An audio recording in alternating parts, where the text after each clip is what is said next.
Hi, everybody. I'm Dr. Duke, and this is The Takeaway. Glad to be back again with prolific correspondent Alex Newman. Alex, how are you today? Great. Thanks, Duke. Well, we're going to continue this series here about how once you allow these kind of progressive worldviews into the schools, they are not content to just get equality as they see fit. They begin to dominate. And what happened in North Carolina a few months ago is staggering. Alex, explain the situation for us. Well, thank you, Duke. The details are still a little bit hazy. This happened sometime in the last several months. But what we know for sure is that there was a teacher who forced little 8, 9, and 10-year-old students to come up to the class and apologize for their privilege. So they were expected to apologize for their white privilege, for their heterosexual privilege, for their Christian privilege, and things of this sort. When parents figured out, they became outraged. And actually, that's how we found out about this. Parents went to go testify at the local school district in Rockingham, North Carolina. And they were outraged. The mom said, these kids have nothing to do with any, perceived inequalities in the schools. You can't hold them accountable for that. You can't blame them for that. And another dad came up and said, I teach my kids Christian values. How could you make them apologize for that? Why would we single out kids based on their race and humiliate them and bully them and degrade them? And so regardless of exactly what happened, it's clear that students were humiliated and harassed and embarrassed and bullied based on the color of their skin and their religious beliefs. I mean, this is just plain, pure bigotry, racism in the classroom.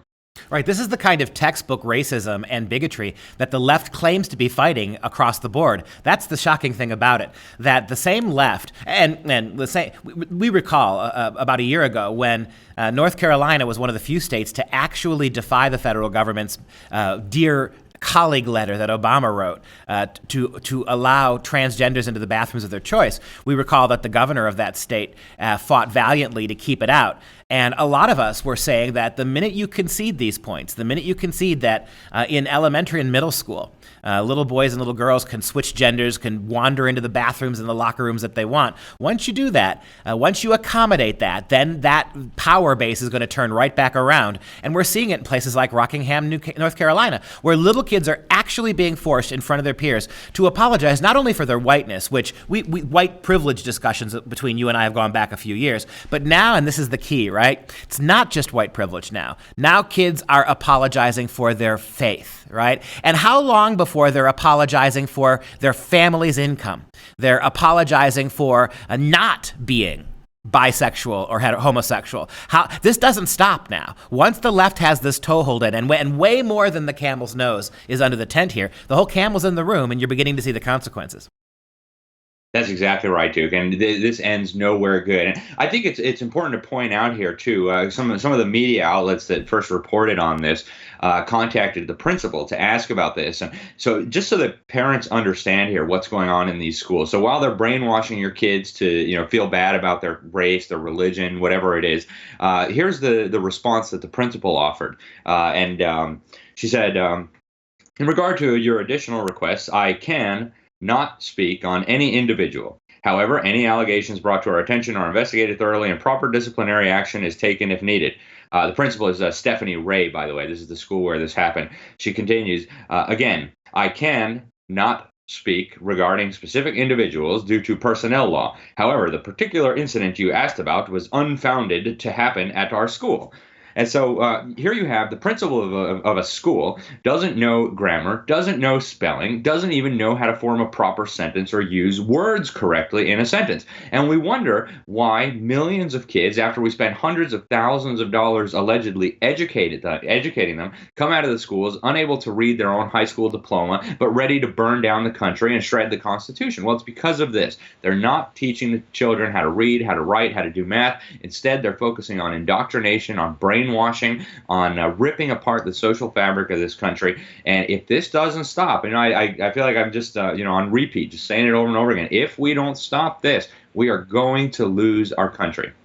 Well, certainly literacy, basic literacy, critical thinking, and correctness, facility, these aren't things that are being taught in the schools anymore. So why would we expect our principals even to have basic common literacy when the schools themselves don't teach it anymore. It doesn't make sense. I'm sure that this principal is a devout social justice warrior, and that's what we need. We need social justice warriors to humiliate kids in the classroom this way. And the other thing that's really, really horrifying about this, once you force kids way too young to be guilty of any white privilege, way too young to be guilty of any criminal thinking, to force kids this young to stand up in front of the classroom in early middle school and denounce their faith and their Christianity and their color, this completely colors the curriculum moving forward. Anytime you read anything about Christianity, immediately you should be ashamed of it. And the kids who should most be ashamed are those kids who most identify as Christian. Anytime you teach any aspect of Western culture, overwhelmingly Christian history of Western culture,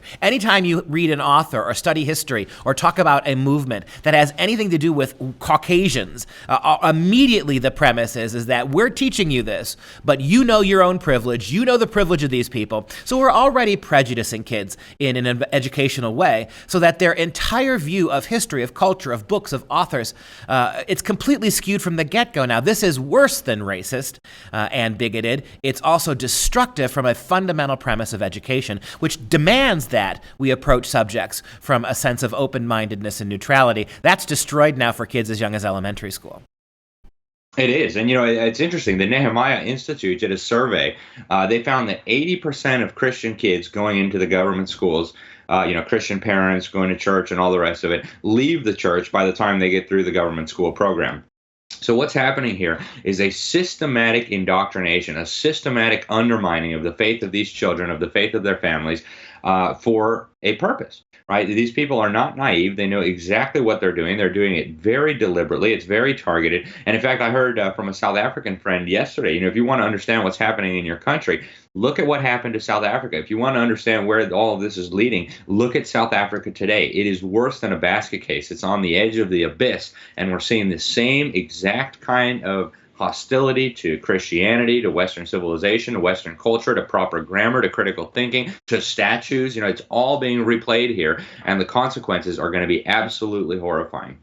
Using the middle and elementary schools for racism and revenge is really a bad answer moving forward. We know this. We've been saying it for a long time. No one in Washington seems to be listening. No one in our state legislatures, none of our governors seem to be paying much attention. The left did a very smart thing when they ousted the North Carolina governor. Now, so-called Republican conservative governors won't say a word. It's a shame, Alex, and it's going to get worse. Thanks again for another wonderful takeaway, and we look forward to seeing you again next week. If you enjoyed that video, I urge you to consider joining our new Patriot Club at FreedomProject.com. I'm Dr. Duke. Thanks for watching.